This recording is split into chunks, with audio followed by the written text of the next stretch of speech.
Live from Bryant-Denny Stadium with special guests, feature stories, and a comprehensive look at Alabama's upcoming game. This is Crimson Tide Kickoff on WVUA 23. Good morning, everybody, and happy game day. I'm Gary Harris, and you're watching Crimson Tide Kickoff. I'm in our WVUA 23 studios inside Bryant-Denny Stadium here in Tuscaloosa. Our Matthew, Travis, and Tatum Vaught are on the scene down at Auburn. They'll join us from just outside Jordan-Hare Stadium a little bit later on with reports focusing on the history of the Iron Bowl and the path that both teams took to get to this point. And, of course, Brianna Duncan is standing by inside the WVUA 23 Weather Center, ready to bring you the most current, up-to-date game day weather forecast. And let's go. As always, we begin with our Bama headlines. For the latest on the Crimson Tide, you don't need the newspaper. You need Bama headlines. And I said it's game day. It's not just any game day. It's the Iron Bowl game day. Alabama at Auburn might have a little less buzz than some seasons, although not from the Bama perspective. Number 3, Alabama still fighting for a spot in the college football playoff and has already clinched the SEC West Division title, while Auburn's fighting to have a winning record after a 3-game losing skid. For the Tigers to keep pace, they'll have to slow down Alabama's outstanding sophomore quarterback Bryce Young, who last week against Arkansas threw for a single-game Crimson Tide record 559 yards. He also had 5 touchdowns in a 42-35 win over the Hogs. And Alabama enters today's game with a 10-1 record, 4 games better than Auburn, which is 6-5. But despite that gap in the win totals, if Auburn somehow manages to beat the Crimson Tide, it would only be the second biggest Iron Bowl upset. That's saying something, considering this rivalry tells us to expect the unexpected. The biggest Iron Bowl upset in terms of overall record entering the game came in 1949. Auburn, with a record of 1-4-3, beat 6-2-1 Alabama. Plus, Crimson Tide football pulls a commitment from an Lone Star State standout, and he was previously committed to the Texas Longhorns. We'll tell you about that. Also, Chase Goodbread remembers the late Cecil Hurt, who passed away this week. Chase shares his memories of working alongside Cecil at the Tuscaloosa News. And we'll have interviews with Alabama gymnastics coach Dana Duckworth. And we speak with Tom Green, who covers the Auburn beat for AL.com in our Behind Enemy Lines segment. Well, Auburn head coach Bryan Harsin had his introductory press conference on Christmas Eve last year. The first question asked was about the Iron Bowl. Harsin said the Alabama-Auburn game was the one he watched on TV, even as the Boise State head coach. Film and highlights and videos on the computer will only go so far, though. Full understanding of the game doesn't come without participation in the Iron Bowl as a player or a coach. And once today's game kicks off, the spotlight will be on the 2 quarterbacks. Both Alabama's Bryce Young and Auburn's TJ Finley will be making their first starts in the Iron Bowl, squarely at the center of one of the biggest rivalries in college football. Yeah, they say I'm going, as soon as I get out there, I'm going to be nervous, just because of all the people that's going to be there. But, I'm calm and steady. I love to rise to the occasion and things like that. But at the same time, it starts with the preparation. Nerves aren't really something that comes into play. It's really, I've kind of learned it's a byproduct of when you don't feel like you've prepared, you don't feel like you've worked. So for me, what I have to do is throughout this entire week, make sure that I prepare as I should, and make sure that I work, and as a team we're together and we work as we know we should to get better each and every day. That's kind of where the nerves leave. Well, based on what we saw last week for Alabama against Arkansas, Auburn head coach Bryan Harsin and defensive coordinator Derek Mason probably have some pregame anxiety. Alabama's offense was just about unstoppable against the Razorbacks, other than when they stopped themselves with a mistake. Bryce Young threw for single game record, as we said, 559 yards, had 5 touchdowns. Wide receiver Jamison Williams torched Arkansas for 190 yards and 3 scores, including a 79-yard catch and run. It's his 4th touchdown of 75 yards or more this season. Williams and John Mechie III combined for a single-game school record 363 yards receiving in the win. Alabama's offense put up 671 total yards against the Razorbacks. It's not just one guy, one thing. It's every single guy, and so that's what you go through during the week is in your preparation is really trying to figure out, what are the best schemes, what's the best plan, and then try to put your defense in the best position to be successful against, all the things that they could do. On offense for Auburn, running back Tank Bigsby is rolling despite Auburn's recent slump. He had a season-high 164 yards in last week's loss at South Carolina. He's averaged more than 8 yards a carry in that game against the Gamecocks. Bigsby has 5 games of more than 100 yards rushing this season. Now here are some stats and numbers going into today's Iron Bowl. Alabama has won at least 11 games in 10 consecutive seasons. Crimson Tide can extend that streak and make it 11 straight seasons with 11 wins today. Of course, they've won more than 10 games now in 14 consecutive seasons. Also, Alabama leads the Iron Bowl all time, 47 wins, 37 losses, and a tie. Today's meeting will be the 86th matchup between the Tide and the Tigers. And Alabama linebacker Will Anderson Jr. has been named a finalist for the Bednarik Award, which goes to the nation's top collegiate defensive player. Will is the national leader in tackles for loss with 27.5, and he ranks second in the country in sacks with 13.5. He's accumulated 79 total tackles while adding a team-high 8 quarterback hurries and 2 pass breakups. And Anderson Jr. earned SEC Defensive Player of the Week honors 4 times in 2021. This guy is something else. All right, let's check in on our weather. It's gorgeous here in Tuscaloosa. A little bit chilly out there this morning, but I imagine it's just as pretty down in Auburn at Jordan-Hare Stadium. Brianna Duncan is with us in the Weather Center with the latest on the forecast here in the state of Alabama for this big game day. Brianna? Absolutely, Gary. We saw quite a chilly morning, and we have dry, clear conditions all across Alabama today, and they're feeling it in Auburn as well. The only reason you should be sweating for the game is if you're nervous, because temperatures are going to be chilly throughout the day, starting off your lunchtime at upper 50s. Once we see kickoff, temperature is going to be in the lower 60s, and then by 6 p.m., temperature is going to be in the upper 40s. So it's going to be a nice, cool day. Gary? Thank you very much, Brianna. Beautiful fall weather for this Iron Bowl Saturday. We'll check in with you again later on in the program. Well, today's Iron Bowl is at Jordan-Hare Stadium, and Alabama fans would probably tell you, for Alabama at least, it's about as tough a place to play in the country as there is. Auburn gets a huge boost at home from their rabid fans, particularly against the Crimson Tide. And while that fact may make Alabama players and fans anxious, the Alabama fans and players should be excited about the opportunity as well, because I tell you what, it's going to be a heck of a football game. Well, CTKO's Matthew Travis is just outside Jordan-Hare Stadium, and he has a report on today's fan base at Auburn. They're expecting full capacity at Jordan-Hare Stadium today, and you can imagine that it is going to be loud and it is going to be something special for the game today. Here's Matthew Travis from down at Jordan-Hare Stadium. Thanks, Gary. For many Alabama players, this is the first true Iron Bowl experience for them after last year's game had a limited capacity in Tuscaloosa, and this is also their first trip here to Jordan-Hare Stadium. But Bryce Young and Will Anderson say they are prepared for the atmosphere here this afternoon. Yeah, I've heard, I've definitely heard a lot of stories about, how intense it is, how loud it is, how crazy an environment it is. So, that's something that we know going in. It's obviously a huge rivalry. It means a lot, to everyone in the state. It means a lot to us. And we understand that we're going to a hostile environment.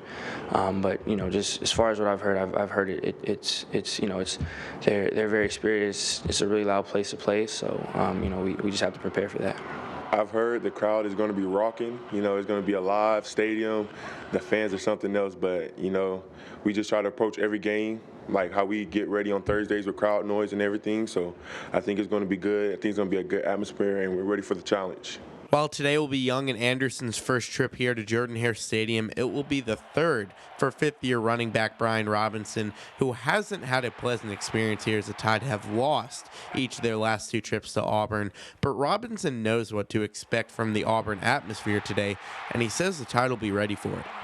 I mean, Auburn, they have an exciting atmosphere. Their fans definitely show up to the party.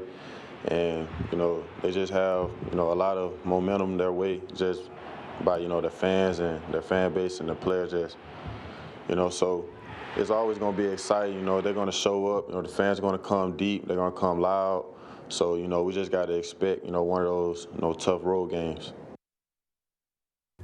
While Robinson has been a part of 4 Iron Bowls with Alabama, today is his first chance to make a real impact, as he has combined for only 9 carries in those previous 4 games, which he could very possibly top in the first quarter alone today. For Crimson Tide Kickoff from Jordan-Hare Stadium, I'm Matthew Travis. Thank you, Matthew, and we'll check in again down at Jordan-Hare here in just a little bit. We'll still to come on CTKO. No holiday time off for Alabama basketball. We'll give you the latest on the Crimson Tide's play at the ESPN Events Invitational Tournament down in Orlando. And Alabama head coach Nick Saban gets everybody ready for the Iron Bowl with a fiery take on his weekly coaches radio show.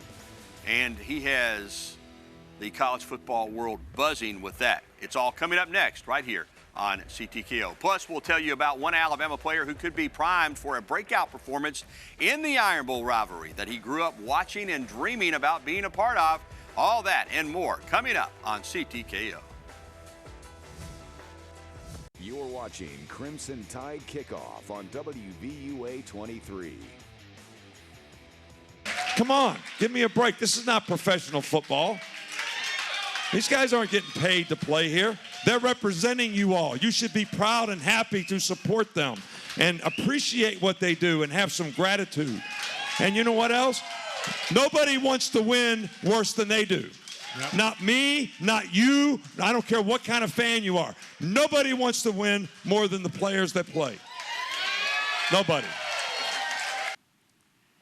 Coach Saban is a tough act to follow, but we'll try. Welcome back to Crimson Tide Kickoff. I'm Gary Harris. People still buzzing about Coach's message to some of the Alabama fans for being self-absorbed on his radio show Wednesday night and not appreciating what this team has done this year and been able to do against some, long odds when you look at what Alabama lost from last year's team that went 13-0, 6 first-round draft picks. Well, this afternoon is the 86th Iron Bowl. Alabama's Jalen Armour Davis has watched a few from the stands and even on the sidelines. But later today, the junior defensive back from Mobile will start against the rival Auburn Tigers. And based on this season's statistics, TJ Finley and the Tigers better think twice before throwing his way. CTKO's Tatum Vaught is just outside Jordan-Hare Stadium to tell us more about one specific Alabama player that could wind up playing a key role in the rivalry that he grew up dreaming about being a part of.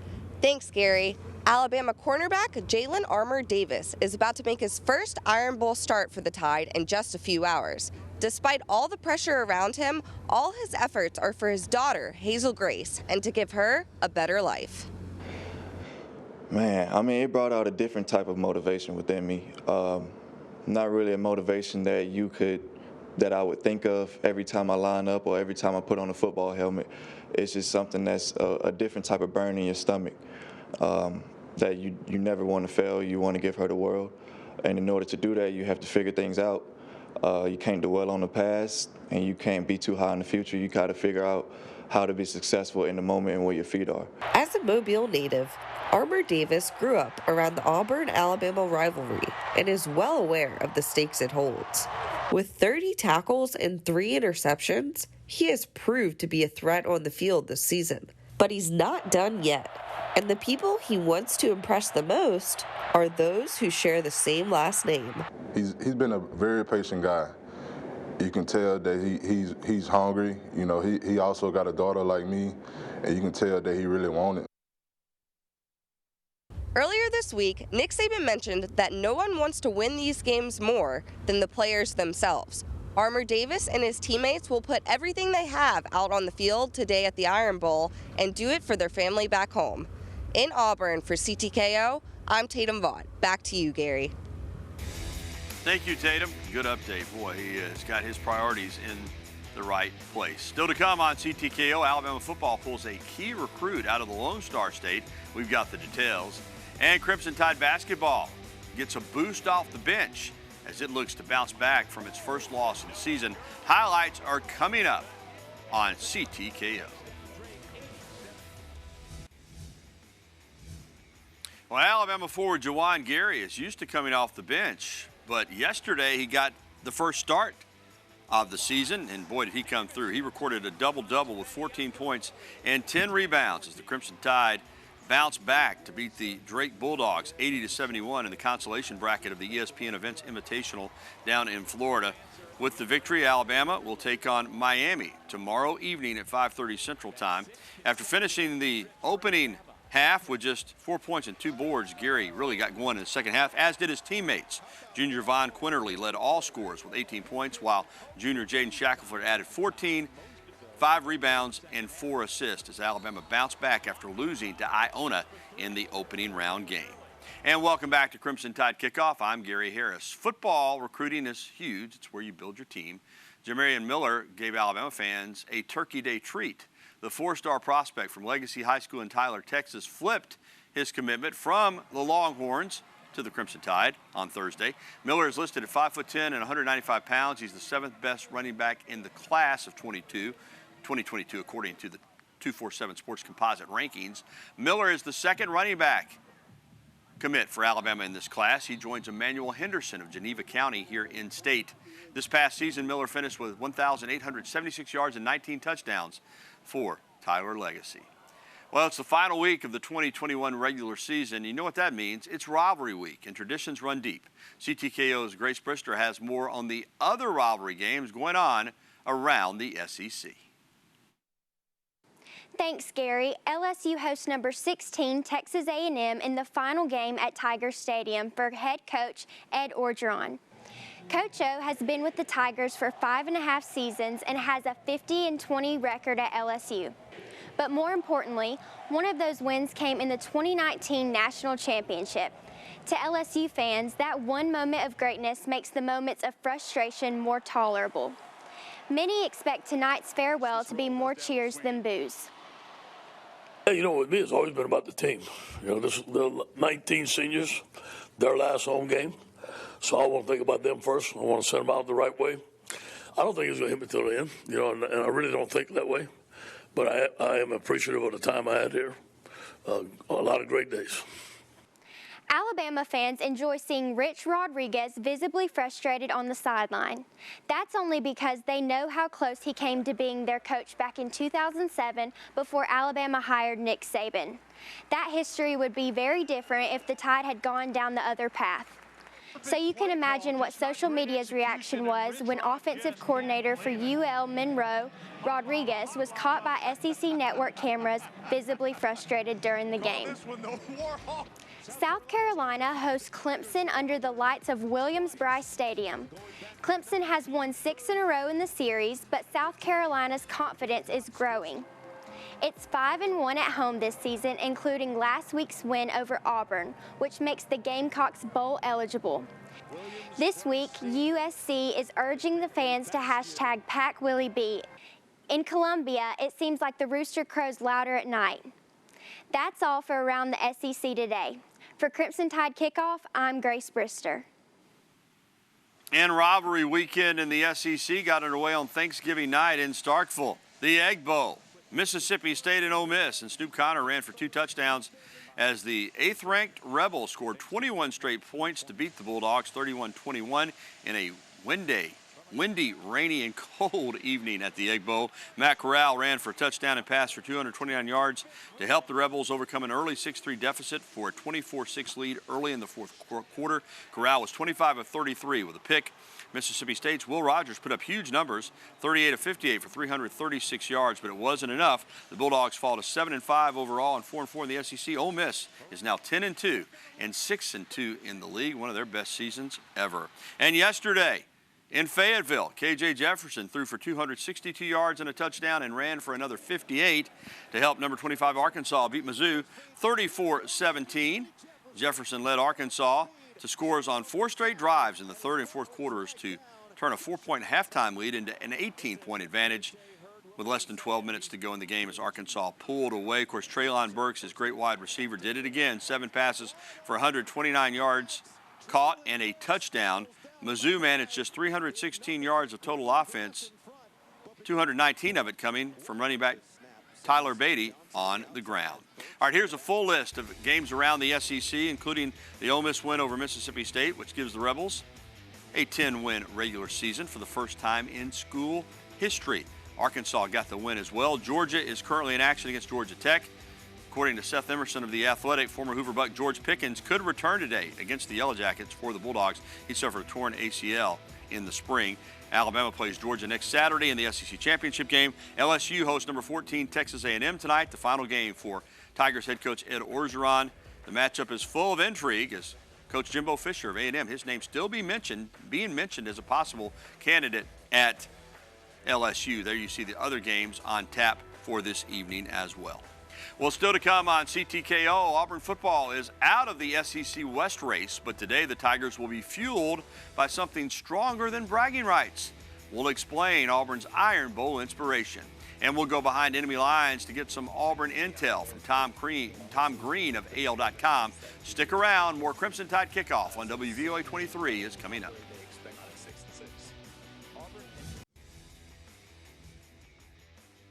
Just watching it, and it's something that I think everybody learned from. Probably my freshman year, I started that game. Really big one. Obviously, we got the job done. We won it. So I think that was the best memory for me. Just having the fans and the team and the coaches and just the whole Auburn family rushing the field and celebrating together. I think that was pretty good just to feel that vibe. Get everyone together after a victory like that. Yep, as most remember, Alabama lost the last time it traveled to Auburn in 2019 in heartbreaking fashion, 48-45. But Alabama will be looking to redeem itself today. Welcome back to CTKO. I'm Gary Harris. Auburn enters today's Iron Bowl without quarterback Bo Nix, and they're also riding a 3-game losing streak in the game, which really changes the outlook for the Tigers coming into this year's Iron Bowl. To get a perspective from the Auburn side of things, CTKO's Matthew Travis went behind enemy lines with Tom Green, the Auburn beat reporter for AL.com this week. Matthew? Hey Gary, this week I spoke to Tom Green of AL.com, and he talked about the roller coaster season the Tigers have had this year, and now they come into the Iron Bowl in a position they haven't found themselves in quite some time. You look back just to the end of October, they're coming off of, pretty good wins against Arkansas and Ole Miss, both of which were ranked at the time, double-digit wins for Auburn. And, they're right in the thick of that conversation for the SEC West. And, really kind of not necessarily a favorable schedule, but a manageable one. And then, the calendar turns to November. It's got Auburn, riding a 3-game losing streak into the Iron Bowl. It's the longest losing streak for this program since that dubious 2012 season. So it's certainly not where they expected to be, not where they wanted to be. And, they're going to need to upset Alabama just if they want to finish the season above 500 and not at 6-6. Auburn enters the Iron Bowl without quarterback Bo Nix, who broke his ankle 2 weeks ago. And because of that, Green said Auburn's run attack is going to have to step up in order to win today's game. I don't think that they're going to need to, ask TJ Finley to be a world beater. Personally, I think they may have asked him to do a little bit too much, even last week against South Carolina. He threw the ball, I think, 32, 33 times.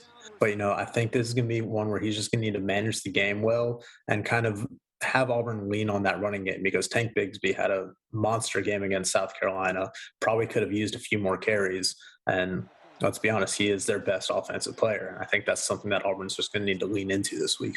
Anytime Alabama and Auburn face off here at Jordan-Hare Stadium, something crazy is bound to happen, and Green told me the Tigers might need some of that Jordan-Hare magic in order to win today's game because of the rough stretch they've had over the past few weeks. Anything can happen in that stadium. I've seen some weird things go down in that stadium, especially when these two teams play. So, I wouldn't discount, some of that Jordan-Hare magic. But again, Auburn's just going to need to play its best game of the season. And frankly, after the last few weeks, it's, hard to see that necessarily happening right now. Green emphasized the importance of running back Tank Bigsby, who he said is going to have a huge game for the Tigers if they have any intentions of beating Alabama this afternoon. For Crimson Tide Kickoff from Jordan-Hare Stadium, I'm Matthew Travis. Thank you, Matthew, and thank you to Tom Green of AL.com for the intel on the Auburn Tigers. As they talked about 1 month ago, this game looked like it might be a battle in November. Auburn was ranked 12th going into the month after wins over Arkansas and Ole Miss. Now Auburn has lost 3 straight games. The Tigers are reeling. And they will not have their starting quarterback, Bo Nix, or starting kicker, Anders Carlson, available today. Auburn has extra incentive to rebound, though, just because it's Alabama, and not just because it's Alabama. The Tigers believe a win today would be the most fitting tribute imaginable for legendary Auburn coach Pat Dye, who passed away recently. Coach Dye is credited with moving the Iron Bowl rivalry on campus, first at Auburn in 1989, and the game was played at Bryant-Denny Stadium for the first time back in 2000. This is the first Iron Bowl with, here without him being with us. So, that is special, especially for our fans and some of the players that were here when he was here. So, that does add to it. I mean, just the conversations that we've had, he's obviously, the guy for Auburn, and Auburn loved him and he loved Auburn. So it's going to be pretty tough not having him on the sideline this year, but, this is something we can look forward to and getting this done for him. And some very sad news from this past week. Longtime Tuscaloosa News sports editor and columnist Cecil Hurt passed away at the age of 62. Cecil had worked at the T-News since 1982 and was recognized as one of the finest sports writers and columnists in the country and an expert on University of Alabama athletics. Cecil was being treated for pneumonia and had some other complications at the UAB Medical Center. Again, Cecil Hurt was 62 years old. He'll be missed by all that knew him and by those that just read his words in the newspaper.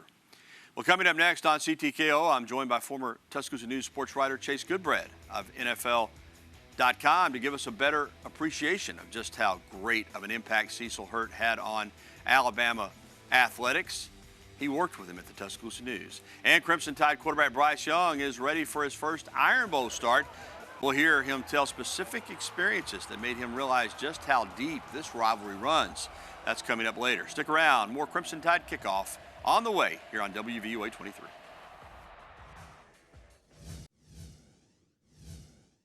And welcome back into this Iron Bowl edition of Crimson Tide Kickoff. I'm Gary Harris. This afternoon, the Crimson Tide will take on the Auburn Tigers at Jordan-Hare Stadium a little after 2:30 p.m. All right, we're going to talk about the Iron Bowl with our next guest in just a moment, but we're going to talk first about Cecil Hurt, the late, great sports writer, longtime sports editor at the Tuscaloosa News and columnist. Chase Goodbread joins us now from NFL.com, but he's worked at the Tuscaloosa News from 2009 to 2013. Of course, you watch him here on WVUA 23 on Friday nights with Crimson Cover with John Copeland and Mike Parker. Good morning, Chase. Good morning, Gary. How are you? I'm doing well. Good to have you. I know we're all just distraught over the loss of Cecil Hurt at the way too young age of 62. Passed away earlier this week. But, I guess you knew that Cecil had a lot of impact on people. You worked with him from 2009 to 2013 at the T-News. I had worked here in Tuscaloosa for over 20 years. But you really realize how much of an impact he had on people now that he's passed away. The tributes have been coming in literally nationwide. Having worked with him for 4 years, what was that experience like? Pretty much everything that you hear about Cecil here in the last couple of days amid that outpouring of support that you mentioned is true. He was extremely well read. I sat next to him in the Bryant-Denny press box many of Saturdays, and he would have a book by his side, sometimes a pretty thick one, sometimes fiction, sometimes nonfiction, but he loved to read. He loved music. He was a smart guy. He was witty.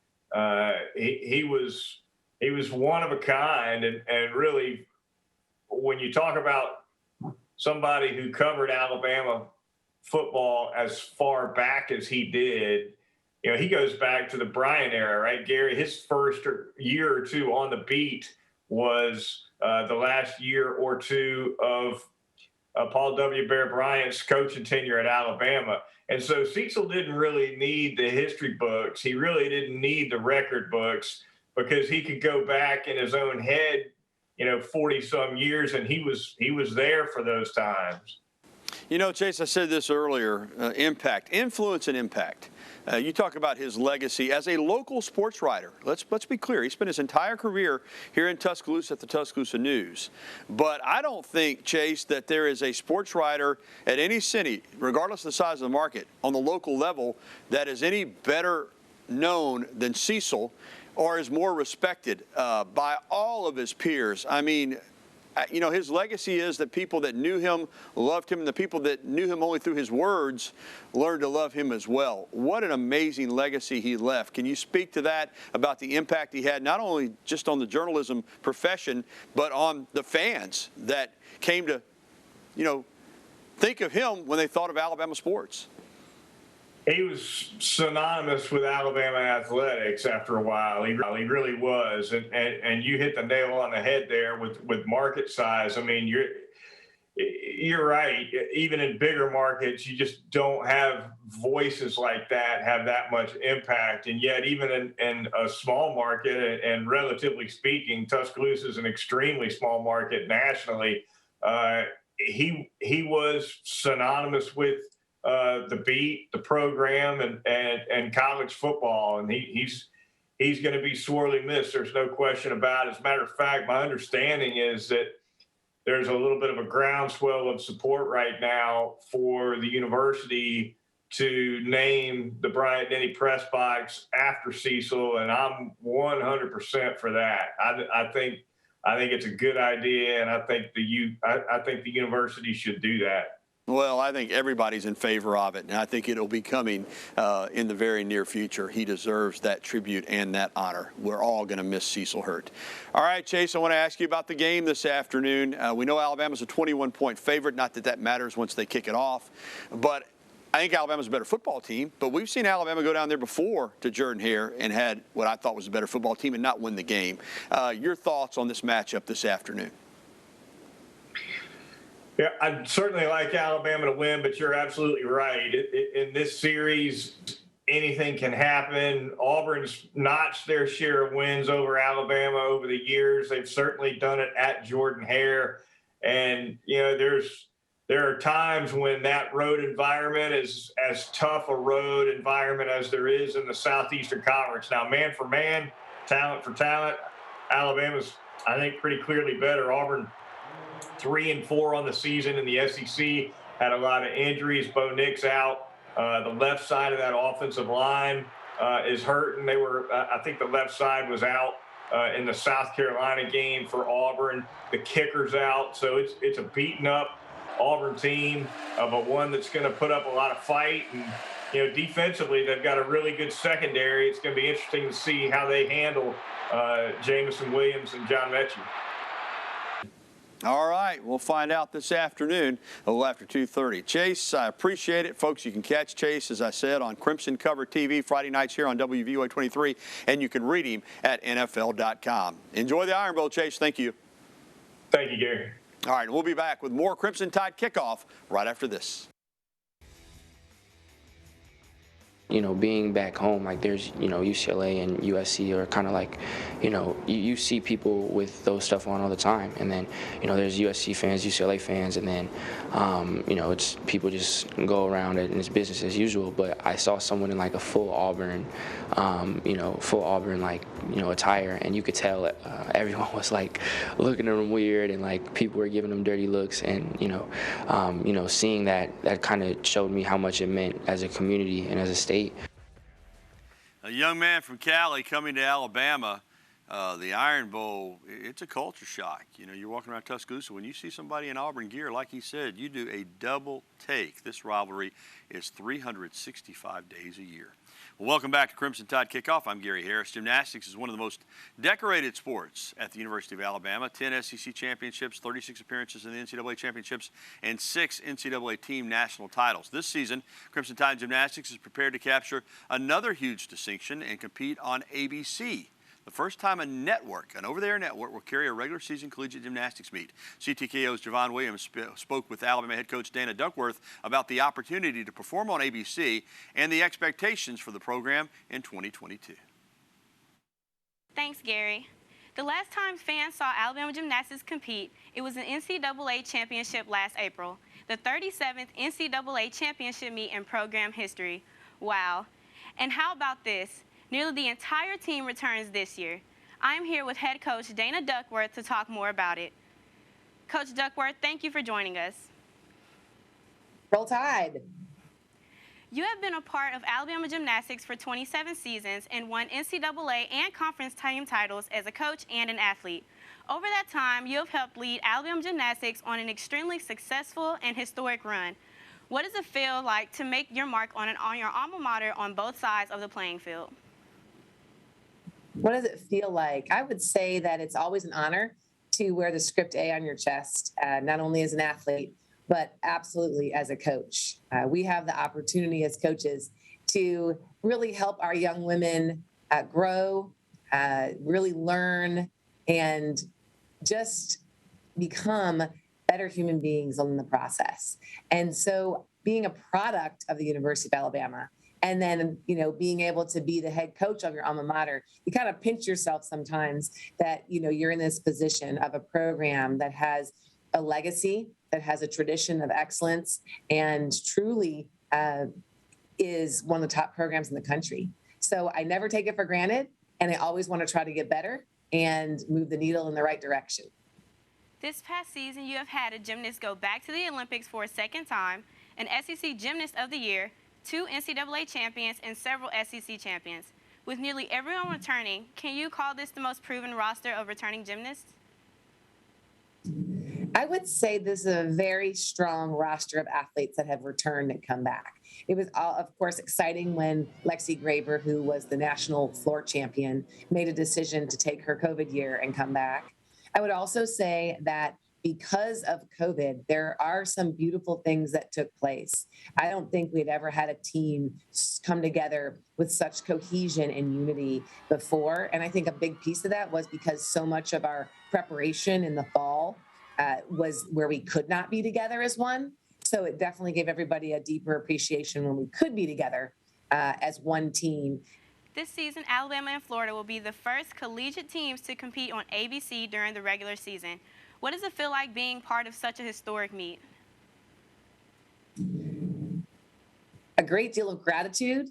I feel that it is such an honor to have earned this opportunity to be on ABC for the first time in history for a regular season dual competition.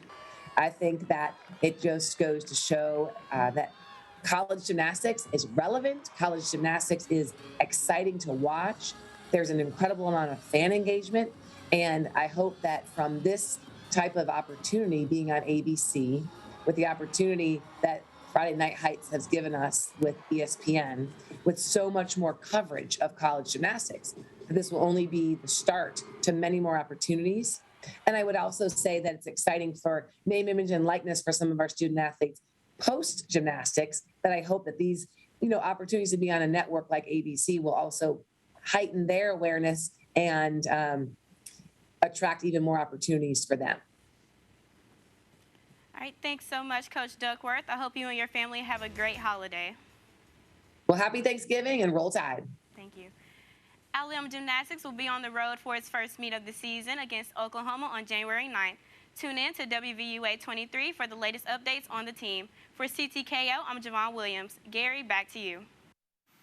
Thank you, Javon, and thank you, Coach. Boy, she does a great job. Of course, Sarah and David Patterson, she competed under them when they were the coaches here. She took over and has been phenomenal. Gymnastics always rolling at the University of Alabama. Coming up on Crimson Tide Kickoff, Alabama women's basketball continues its busy start. Already 6 games into the season. Highlights of the Crimson Tide's latest game against Western Carolina coming up. And Alabama's pass rush gets a boost with the return of a player that has a proven track record for harassing the quarterback. That story as well on the way when CTKO returns. I'm feeling good right now. I'm healthy. I'm back. So, just to be back with my teammates and get back to the brand play that I wanted to go back to. I'm blessed. And welcome back to CTKO. I'm Gary Harris. LeBron Ray out of James Clemens High School in Madison has battled injuries throughout his career. But as you just heard, he's back full speed today for the Iron Bowl down at Auburn. And his teammates, like Jordan Battle and Brian Robinson, will tell you just how important Ray is to the Bama team and defense when he's on that field. He's a great rusher. When he's in the game, he's a great leader for the front. And when he's in the game, it's a big part of our defense. I've came a long way with LeBron. I've been knowing LeBron since high school, and his journey has been amazing also. And it's just exciting, just see it all unfold for them. Well, Alabama is a 20-plus point favorite in this game, but you know what? They started out 0-0. You have to earn your points in the Iron Bowl. And for Alabama, well, the Tide has to do certain things to be successful. Tide TV's Christopher England now with an in-depth Alabama preview on what the Tide needs to do to come out on top in the Iron Bowl.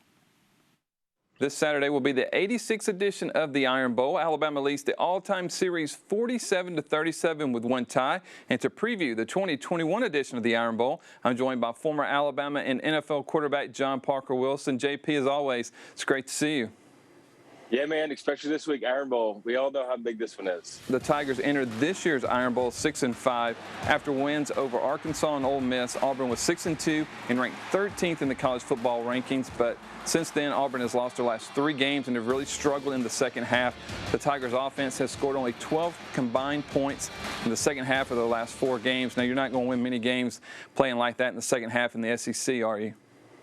No, absolutely not. You know, it really – a lot of times in the SEC comes down to the fourth quarter. We've always preached at Alabama, and that's when you win games, when you can put people away. So the second half, especially the fourth quarter, is the most important time of the game, and you really got to focus on that. Quarterback Bo Nix is out for the season. LSU transfer T.J. Finley is the starting quarterback after Nix was benched as Auburn was losing to Georgia State late in the fourth quarter in Week 4. Finley led the comeback with a go-ahead touchdown. In Auburn's 21-17 loss to South Carolina last week, Finley was 17 of 32 for 188 yards and a touchdown.